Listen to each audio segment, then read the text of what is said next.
Hahaha, apa kabar sahabat YT artikel 2? Kali ini saya akan membacakan lanjutan alur cerita kisah cleaning service yang ternyata anak orang kaya. Tapi, sebelum mendengarkan kisah ceritanya, silakan cari posisi yang nyaman dan jauhi keramaian. Dan jangan lupa pasang headsetnya. Dan inilah alur cerita kisah seorang cleaning service yang ternyata anak orang kaya. Episode 238, Kisah Rahman seorang cleaning service yang ternyata anak orang kaya. Villa besar. Seberapa besar villa itu? Setelah mendengar itu, Rina langsung bersemangat. Karena Rahman telah mengatakan bahwa akan mengajak mereka untuk tinggal bersama, hal ini sangat membuatnya semakin berharap. Distrik perumahan Banjarmasin, kamu tidak perlu memamerkannya. Villa hanyalah sebuah tempat tinggal saja. Rahman berbicara. Ya, villa di perumahan Banjarmasin, paling tidak seharga ratusan miliar kan, kalau memang begitu ini benar-benar villa orang kaya. Rina terkejut, dan hatinya terasa sakit. Itu seharga ratusan miliar. Dia tidak menyangka bahwa dirinya akan segera pindah dan tinggal di sana. Ia sangat bersemangat. Baru saja Elias dan yang lainnya berani mengejekmu, 4 hari lagi bisa membalas mereka. Lihatlah pada saat itu di mana mereka akan meletakkan mukanya. Rina mengingat kejadian waktu itu, berbicara dengan nada dingin. Rahman mengangkat bahunya. Meskipun ia tidak ingin memalukan mereka, namun Elias dan yang lainnya pernah membuatnya tidak senang sebelumnya.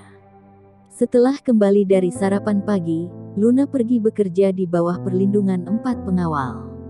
Sedangkan Rahman pergi mencari Messi. Sudah beberapa hari, ia belum menemukan Tuan Gusti, ia sama sekali tidak ada solusi. Musuh yang bermain di belakang membuatnya merasa ketakutan. Yang paling penting adalah Melanie sebenarnya bersikap bagaimana, ia pun tidak memahaminya. Messi, bisakah kamu menggambar wajah Tuan Gusti? Rahman bertanya. Beberapa hari ini Rahman telah menyerah terhadap tindakan yang dilakukan oleh keluarga Pratama, menyuruh Messi menggunakan seluruh kekuatan bawah tanah untuk menemukan keberadaan Tuan Gusti, namun sudah selama seminggu ini. Masih saja tidak ada kemajuan, dan membuatnya sangat panik. Aku tidak memiliki kemampuan untuk menggambar, bagaimana caranya? Messi tersenyum pahit. Kak Messi, ada seorang seniman, asalkan kamu menggambarkan penampilan umum dari orang tersebut. Mereka pasti akan bisa membantumu untuk menggambar sesuai dengan apa yang kamu inginkan, dan 80% akurat. Harun berkata. Hari itu saat di kota Citra, meskipun Messi berurusan dengan Tuan Gusti, namun saat baru setengah jalan, ia langsung menerima telepon dari Wiron, meskipun ia juga kembali ke rumah sakit. Mata Rahman berbinar, dan berkata, ya, ada seniman seperti itu. Pergilah dan bantu aku untuk menemukannya, pastikan untuk menggambar potret orang ini secepat mungkin. Ia siap menunjukkan potret orang ini kepada semua saudaranya pada saat itu, jika memang benar-benar tidak bisa, maka akan diberikan sebagai hadiah.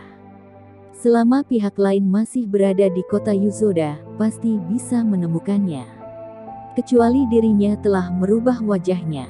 Namun, transfigurasi zaman ini tidak senyata zaman dulu. Satu-satunya cara agar orang lain tidak mengenalinya adalah dengan tidak muncul. Baiklah, aku akan mengambilnya untukmu esok hari. Messi berkata. Oke.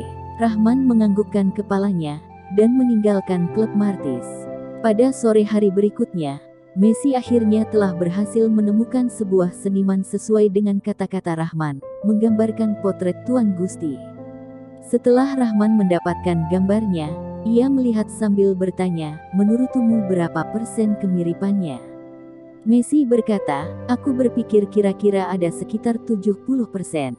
Rahman menganggukkan kepalanya, lalu dengan cermat memandangi lukisannya, dan ia tiba-tiba mengerutkan keningnya, aku sepertinya pernah bertemu orang ini, aku merasa orang ini tidak asing. Namun mungkin karena lukisannya tidak terlalu mirip, jadi ia tidak mengingat di mana ia bertemu dengannya. Jangan biarkan ini tersebar, yang terpenting adalah semua saudara tahu seperti apa penampilan orang ini.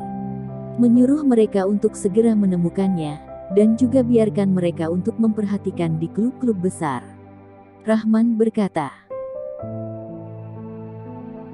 Ia merasa bahwa dirinya masih tidak memiliki kemampuan untuk membuat semua orang di kota Yuzoda patuh dengannya. Asalkan Tuan Gusti benar-benar berada di kota Yuzoda, dia akan segera ditemukan. Sebenarnya, aku merasa pria itu mungkin sudah kembali ke kota Jingrang. Karena ia sudah membuat orang lain curiga. Jika ingin berurusan dengannya lagi, pasti akan semakin sulit. Jadi, lain kali orang yang berurusan denganmu, mungkin sudah berubah menjadi orang lain. Messi berkata. Rahman menganggukkan kepalanya, dan ia tidak menyampingkan kemungkinan ini. Namun hatinya merasa cemas. Keberadaan Melanie seperti pedang tajam yang menggantung di kepalanya sepanjang waktu, ia tidak bisa tenang. Jika ia tidak menemukan Melanie, ia tidak tahu apa yang dipikirkan oleh Melanie. Melanie, sebaiknya kamu jangan terlalu mendesakku, kalau tidak aku tidak bisa mengerjakan apapun.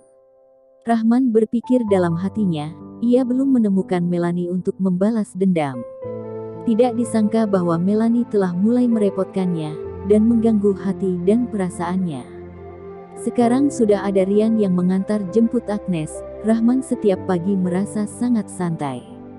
Kadang-kadang, jika Luna bangun pagi, dia bahkan bisa tidur sedikit lebih lama. Hari berikutnya, Rahman bangun untuk makan pagi, lalu pergi ke perusahaan Bintang 8. Sekarang Melanie telah mengikutinya, ia juga khawatir bahwa Melanie akan menggunakan Bintang 8 untuk beroperasi.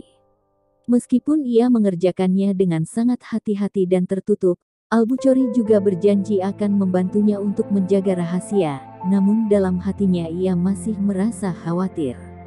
Sampai-sampai kemarin malam ia bermimpi buruk, ia bermimpi Melanie berubah menjadi sebuah iblis, dan menelannya tanpa sisa tulang. Setelah memarkirkan mobil, Rahman berjalan menuju gedung global. Setelah perusahaan global dibubarkan, Rahman menempatkan lokasi kantor perusahaan Bintang 8 di gedung itu, paling tidak masih ada setengah tahun, baru bisa pindah ke perusahaan teknologi. Tepat tiba di depan pintu, Rahman secara tidak sengaja bertemu dengan seseorang yang tidak asing baginya. Pacar teman sekelas Marwah, Hanzo. Hanzo sekarang juga telah menjadi manajer senior di perusahaan, seorang wakil manajer dari Departemen Personalia. Ia adalah seorang siswa berbakat yang telah kembali dari studi di luar negeri. Rahman, apa yang kamu lakukan di perusahaanku? Hanzo juga tidak menyangka akan bertemu dengannya di sini. Waktu lalu saat mereka makan bersama, ia ingat bahwa Rahman hanya bekerja sebagai cleaning service. Marwah mengejek dan berkata kepadanya untuk membantu Rahman mencari pekerjaan. Namun ia ditolak oleh Rahman, dan inilah yang selalu membuatnya tidak senang. Dan di pesta teman sekelas keesokan harinya, kekasihnya ditampar oleh Rahman. Marwah kembali dan mengatakan kepadanya, dan ini yang membuatnya memiliki prasangka lebih besar terhadap Rahman. Perusahaanmu, kamu tidak membual. Apa kamu tidak takut Direktur Raka dan Direktur Hasbia tahu apa yang kamu katakan ini? Rahman tidak tahu mengapa Hanzo memiliki prasangka buruk terhadapnya, ketika ia melihatnya seperti melihat musuh. Ia berpikir dia tidak mungkin menyinggung mahasiswa lulusan luar negeri ini. Hanzo juga sadar dia sudah diketahui Rahman, namun Rahman hanyalah seorang cleaning service kecil, dan ia adalah wakil manajer Departemen Personalia di sini. Bahkan jika tahu bahwa ia bohong, ia dengan bangga akan mengatakan, "Benar, ini adalah perusahaanku, kenapa?" Ia melihat Rahman sambil mengejek, "Jika aku tidak salah menebak, kamu datang untuk melamar pekerjaan sebagai cleaning service kan?"